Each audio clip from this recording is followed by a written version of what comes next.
Close your eyes and imagine. You are a young soldier at Valley Forge, 1777. The cold wind blows like a knife through the thin cloth on your shoulders.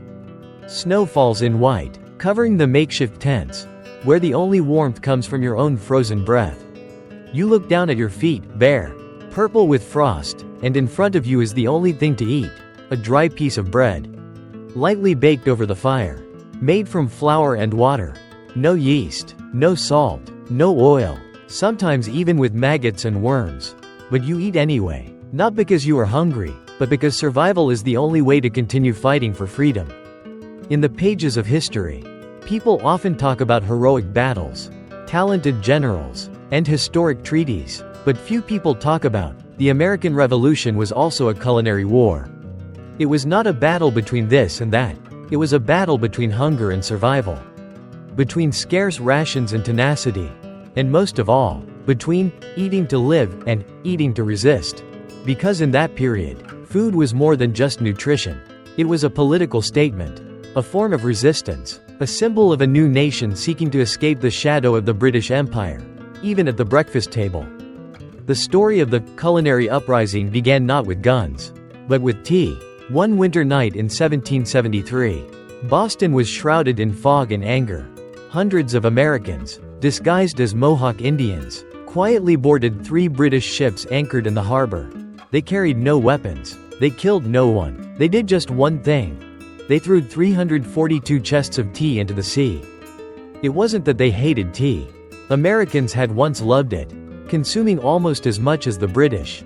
But when the Tea Act was enacted, imposing an unreasonable tax on the staple without any consensus, tea became a symbol of oppression. And when the chests of tea sank into the Boston Sea, it was like a declaration: we will no longer drink the things that represent our chains. Then Americans began to boycott tea. Housewives poured out all the tea in their homes, replacing it with homemade herbal concoctions, from bark, grass roots, to raspberry leaves. Tea was no longer a drink, but an enemy. And its replacement? Coffee. But coffee wasn't cheap. When opportunist merchant Thomas Boylston hoarded the goods and raised prices, more than 100 American women took action. No guns were needed. They went to the warehouse, demanded the keys. When he refused, they dragged him off his cart, took the coffee, and distributed it to the people. It wasn't a robbery, it was a coffee uprising. Amazingly, the first weapon of the American Revolution wasn't a cannon, it was a cup of tea and your morning coffee. On the other side of the battlefield, while the politicians raised their glasses of Madeira under the crystal lights, the soldiers on the front lines were rummaging through their wooden chests to find something edible. In the bitter cold days of Valley Forge, food became a luxury. Soldiers did not die from bullets, but from hunger. Joseph Plum Martin, a young soldier from Connecticut, left a painful diary entry about battlefield cuisine. Once, he found a block of beef liver. Delighted as if he had struck gold, he lit a fire to cook it. But when he tasted it, it was not a feast, it was a stone of rotten flesh, so bad that he had to spit it out. However, after a few hours of starving, he continued to eat it, because he had no choice. He recounted that once his unit had only a sheep's head left, no meat. Just bones and hard fat. They cooked it, divided it among themselves. Then came the spleen, an organ that even dogs would reject. But they still ate it. War does not kill with swords. It kills with empty stomachs. Fire cake. The name sounds like a warm hearth cake. But in reality, it was a nightmare for American soldiers during the Revolution. Just flour mixed with water, shaped into thin cakes, baked lightly over a fire. No oil, no seasonings, no yeast, not even salt, only insects, because the flour was stored for a long time in damp conditions. It was often full of worms, maggots, and even rat droppings, but the soldiers still ate it, not because it was delicious, but because they needed to live. In Valley Forge, American soldiers ate fire cake every day, not to fill their stomachs, but to avoid starvation. They pounded the cakes against rocks to make them drier. The lucky ones added a little ash or crushed hay. Some tried to be creative by adding a piece of onion or scraping a little fat from animal skin. Yet in the midst of all that, no one gave up, no one ran away. They fought on, with empty stomachs and insect-filled cakes in their hands. At the same time, in Paris, there was an American eating ice cream. Thomas Jefferson, the father of American independence, was not only good at politics, but also a foodie. When he went to France as an ambassador, he tasted a strange dessert, ice cream wrapped in a pie crust.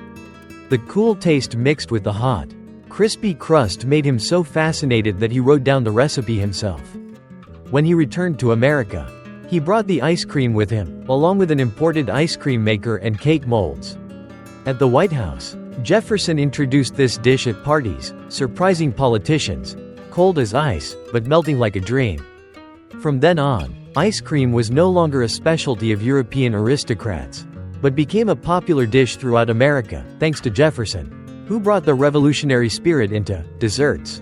Not everyone has ice cream, but everyone can have a pig's head. Scrapple, a Pennsylvania Dutch dish, was born out of poverty.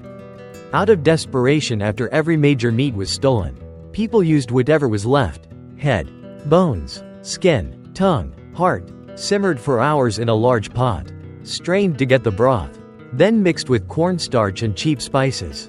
When cooled, the mixture was poured into molds, allowed to solidify like a cake. Then it was sliced, fried, and served with molasses or apple cider vinegar. Scrapple was the food of the forgotten, but it was also a form of self-affirmation, that Americans didn't need English sausages, didn't need French butter, didn't need German lunch meat. They had scrapple, a dish born of resistance, of intelligence, and of an independent spirit that refused to be subdued. When you think of molasses, or molasses, as it's also called, you usually picture the thick, black, sweet liquid used in gingerbread cookies and holiday pies. But during the American Revolution, it was more than just an ingredient. It was the silent lifeblood that fed an invisible class of people: black slaves, poor laborers, and impoverished soldiers. While refined white sugar was a symbol of the upper class, sprinkled lightly on tarts at afternoon parties, molasses was the leftover from the process. It was thick, rich, the color of burnt earth, and it, not sugar, became the salvation for millions of poor people. In their camps, American soldiers were given a little molasses, sometimes diluted with water, sometimes mixed with cornmeal. For many, it was breakfast. For others, it was the only thing left in their ration chests. And strangely, even though it was just a byproduct, molasses brought energy and a little luxury, a sweetness in bitter times. But molasses was not only present in food, it was also at the heart of a silent struggle between New England ports, where Americans began to trade directly with the Caribbean, bypassing British taxes. That made molasses the culprit of many trade conflicts that led to the Molasses Act of 1733. The premise for the long-lasting discontent that led to war. It can be said that a drop of molasses contained both the bitterness of colonialism and the sweetness of self-reliance. In the villages of the North, women began to create simple cakes from molasses and native grains. Gingerbread cookies did not need white sugar, but were still rich. Black bread spread with molasses, not luxurious in appearance, but enough to keep children from going to bed hungry. In the diary of a Connecticut housewife in 1778, she wrote, "I used molasses instead of sugar, cornmeal instead of flour, spring water instead of milk. But the children ate, they laughed, and that was enough." It was these foods, crude, black, and smoky, that raised the first generation of Americans. Like tea, molasses gradually became an economic battleground. The American boycott of taxed molasses from England, and the unchecked smuggling of molasses, made the ports of Boston, Providence, and New Haven the epicenters of commercial rebellion. In fact, many historians have argued that, if the Boston Tea Party was the famous tea throwing, then the molasses riots in Rhode Island, when civilians stormed warehouses to seize taxed molasses, were the precursor to mass action. On winter nights, amid the murmur of the sea breeze and the footsteps of patrolling soldiers, barrels of molasses rolled out of the harbor, falling into the streets, spreading like blood, and in the darkness, there were the hands of the poor, quickly scooping up mouthfuls, as if reclaiming their own right to live. We cannot talk about molasses without mentioning its bitter origin: slave labor on the sugar plantations of the Caribbean. It was the black, calloused, bleeding hands of millions of Africans who made molasses. They did not eat what they made. They were not free, but unknowingly, the product ended up in the fires of American soldiers, who were also fighting for freedom. A haunting irony, the freedom of one person, nourished by the imprisonment of another. And so, molasses is not just food. It is a reminder that the American Revolution, while noble, was not entirely innocent. It is a mirror of history that reflects the two sides of it, the light of independence on one side and the darkness of oppression on the other. Not all wars are fought with the sound of gunfire. Another war, without trenches, without command signs, was fought silently. Every day, in the very kitchens of the earth, amid the smoke rising from cast iron skillets and the cries of hungry children. It was the war fought by American women of the Revolution, who did not wear uniforms but fed a struggling generation. They did not carry guns, but they carried shovels. They did not march, but they acted. And above all, they kept the fire burning, literally and figuratively, during the darkest years of a nation in its infancy. In the memories of many mothers of the Revolution, mealtime was no longer a time for reunion, but a constant tension. There was not enough salt. There was no meat. There was no butter. Flour had been requisitioned, and there was nothing left to buy in the market. But women still managed. They made do with what was left over from the woods, the fields, and sometimes even from the trash bins of British soldiers. In the villages of Massachusetts, there are records of women baking mashed pumpkin skins instead of potatoes. In Virginia, they mixed young dandelion leaves into porridge to increase nutrition. And in poor kitchens, smoke filled the ceilings. Unleavened cornbread became the family's sacrificial cake, for each slice meant a day without hunger. A soldier strengthened. A popular saying from that time has been passed down to this day. Women do not fight, but they feed the army. There were women who did more than just feed the home. They went to war in their own way. Some disguised themselves as men to join the army, like Deborah Sampson. But for the most part, they were present in another role, camp followers, wives who followed their husbands to the front.